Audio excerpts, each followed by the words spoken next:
જય શ્રી કૃષ્ણ મિત્રો, કેમ છો? મજામાં ને? આજે આપણે લાલ મરચાની ખાટી મીઠી ચટણી બનાવવાના છીએ.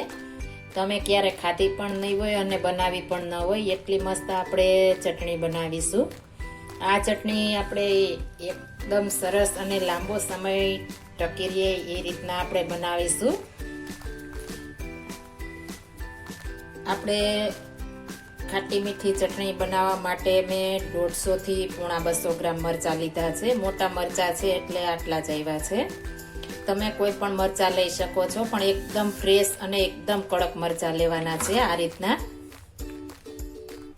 કડક લેશું એટલે ચટણી એકદમ મસ્ત થશે. અને આપણે ધોઈને એકદમ લૂછી નાખવાના છે. ભીના જરા પણ રહેવા દેવાના નથી. ભીના હશે તો તમારી ચટણી લાંબો સમય સુધી ટકશે નહીં. આ ચટણી બનાવવા માટે આપણે 150 થી પોણા 200 ગ્રામ મરચાં લીધા છે. આખું જીરું, રાઈના કુરિયા, સાકર. તમે સાકરની જગ્યાએ ખાંડ અથવા ગોળ પણ લઈ શકો છો. ગોળમાં પણ એટલી મસ્ત બને છે. અને વરિયાળી લીધી છે ને લીંબુ લીધું છે. આપણે હવે બધું સાઈડમાં મૂકી દેશું અને મરચાં કટ કરી લેશું. આપણે મરચાંના ડીટિયાનો ભાગ કાઢી લેવાનો છે. હું કાતર વડે કાપું છું, તમે છરી વડે પણ કાપી શકો છો. મારે હાથે હું કાપતી નથી. આ રીતના આપણે કાતર વડે કાપીશું તો પણ મસ્ત કપાઈ જશે. આપણે એકદમ સરસ આવા કડક લેવાના છે. કડક હશે તો જ આપણી ચટણી મસ્ત બનશે. આપણે બીનો ભાગ કાઢી લેશું. બી આપણે રહેવા દેવાના નથી. જો તમે તીખું વધારે ન ખાતા હો તો આપણે નસનો ભાગ પણ કાઢી લેવાનો છે.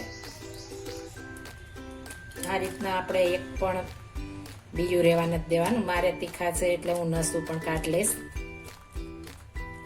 અને આપણે નાના નાના ટુકડા કરી લેવાના છે.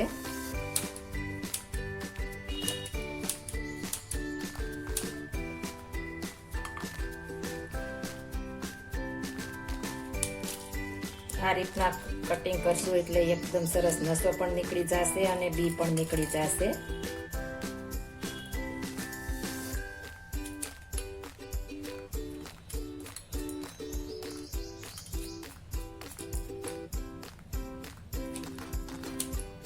આ રીતના આપણે બધા મરચાં સુધારી લેશું. આપણે મિક્સર જાર લઈ લીધું છે, તેમાં આપણે બધા મરચાં નાખી દેશું. અને આપણે એકદમ ફાઇન નથી દળવાના, અધકચરા રાખવાના છે. એટલે આપણે પલ્સ મોડ ઉપર આપણે 2-3 વખત કરશું એટલે એકદમ સરસ આપણે થઈ જશે.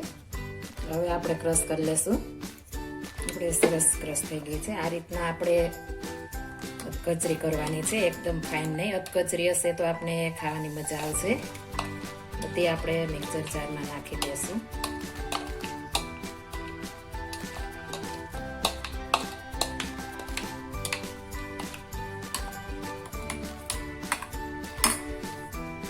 હવે આપણે ચટણી વઘારીશું. આપણે તેલ નાખીશું. આમાં થોડું તેલની માત્રા વધારે જોશે એટલે આપણે લાંબો સમય ટકી રહીએ. આપણે 2 મોટા ચમચા તેલ નાખ્યું છે. આપણે તેલ ગરમ થાય એટલે આપણે જીરું નાખી દઈશું. વરિયાળી આપણે નાખી અને હવે આપણે રાઈના કુરિયા નાખી દઈશું.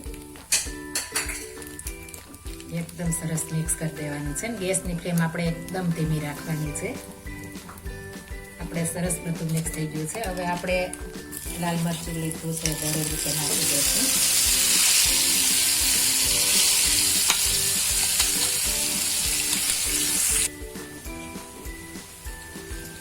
એકદમ સરસ આપણે મિક્સ કરી દઈશું. અને આ ચટણી બનાવવામાં જરા પણ આપણે ઉતાવળ નથી કરવાની. એકદમ ધીમો ગેસ રાખવાનો છે. જો ફૂલ હશે તો કલર બળી જશે, એકદમ લાલ કલર ચડવાઈ નહીં રહે. એટલે આપણે એકદમ ધીમા ગેસ ઉપર બનાવીશું તો એકદમ મસ્ત બનશે. અને એકદમ સરસ આપણે પાણી બળી જવા દેવાનું છે. આપણે એકદમ તેલ છૂટું પડવા માંડે ત્યાં સુધી આપણે પાણી બળવા દેવાનું છે. આપણે સાઈડમાં તેલ છૂટું પડવા માંડ્યું છે.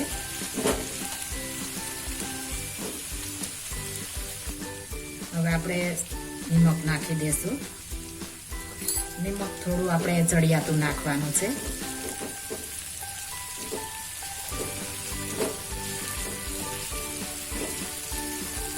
આપણે તેલ સરસ છૂટું પડવા લાગ્યું છે. હવે તેમાં આપણે ખાંડ સાકર લીધી છે તે નાખી દેશું. આપણે 150 પોણા 200 ગ્રામ મરચાં છે તો આપણે 100 થી 110 ગ્રામ જેટલી સાકર લીધી છે. આપણે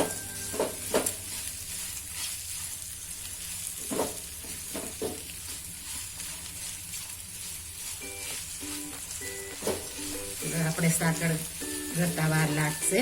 ગોળ કે ખાંડ હોય તો આપણે ફટાફટ ગળી જાય છે. મારે કચરી ખાંડેલી છે એટલે વાર લાગશે. આ રીતના આપણે એકદમ સરસ સાકર ઓગળવા દેશું. આપણે વરિયાળી લીધી છે તે પણ નાખી દેશું.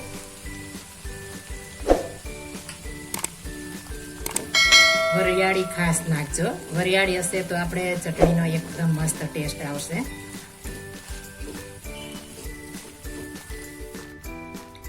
એ સરસ સાકર ઓગળી ગઈ છે. આ ખાટી મીઠી ચટણી તમે બહાર રાખવી હોય તો 20 થી 25 દિવસ બહાર રહે છે અને ફ્રીજમાં જો રાખવી હોય તો આપણે 6 થી 7 મહિના સુધી આવી રહેશે. અને બહાર રાખીશું તો આપણે 20 થી 25 દિવસ સુધી રહેશે. એટલે તમારે એ રીતના બનાવવાની છે. મારા ઘરમાં બધાને આ ચટણી ભાવે છે. મારે 150 ગ્રામની ચટણી અઠવાડિયે બનાવવાની હોય છે. મારી બધી ટીપ તમે ફોલો કરશો તો પરફેક્ટ બનશે. પહેલી વાર બનાવતા હશો તો પણ. આપણે એકદમ મસ્ત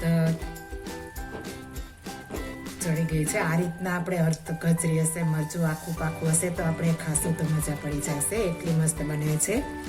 અને જો તમારે શાક ન હોય અને ચટણી ને રોટલી ખાશો તો પણ તમને શાકની જરૂર નહીં પડે. એટલી મસ્ત આપણે આ ચટણી બને છે. તમારે બધી ટિપ્સ મારી ફોલો કરવાની છે તો જ તમારી પરફેક્ટ બનશે.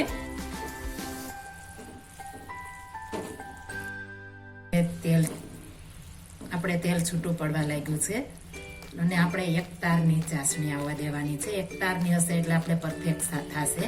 આપણે 1 તારની ચાસણી થઈ ગઈ છે. હવે ગેસની ફ્લેમ બંધ કરી દેશું. પરફેક્ટ આ રીતના પાકવા દેવાની છે તો તમારે લાંબો સમય સુધી ચાલશે, નહીતર બગડી જશે. આપણે 1 તારની ચાસણી લેવાની છે. આપણે ગેસ બંધ કરી દેશું.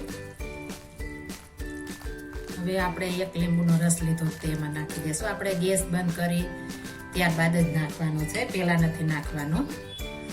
આપણે લીંબુ નાખીશું એટલે વધારે તેલ છૂટું પડશે.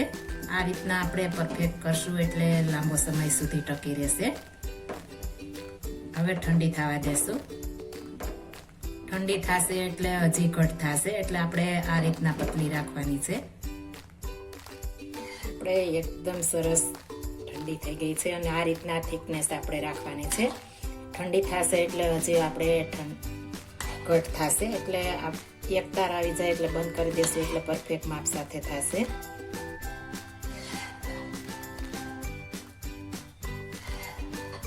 આપણે ઠંડી થઈ ગઈ છે. હવે આપણે કાચની જારમાં ભરી લેશું. આપણે કાચની જારમાં જ ભરવાની છે. લાંબો સમય સુધી આવી રહે.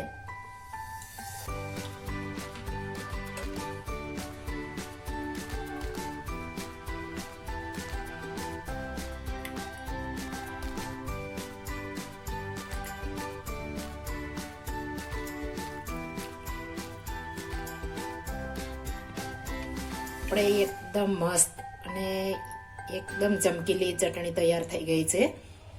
આ રીતના બનાવશો તો તમે આખા ઘરના ફેવરિટ ચટણી થઈ જશે. એટલી મસ્ત બને છે. આ ચટણી તમે શાકની જગ્યાએ પણ ખાઈ શકો છો. હવે આને આપણે પેક કરીને રાખી દેશું. જો બહાર રાખવું હોય તો તમે 20 થી 25 દિવસ રહેશે અને ફ્રીજમાં રાખીશું તો 6 થી 7 મહિના સુધી રહેશે. તો તૈયાર છે આપણી ખાટી મીઠી લાલ મરચાની ચટણી. જો આ મારી રેસીપી પસંદ આવી હોય તો મારી ચેનલ લાઈક, શેર અને સબસ્ક્રાઇબ કરી દેજો. ફરી મળીશું નવી રેસીપી લઈને. જય શ્રી કૃષ્ણ.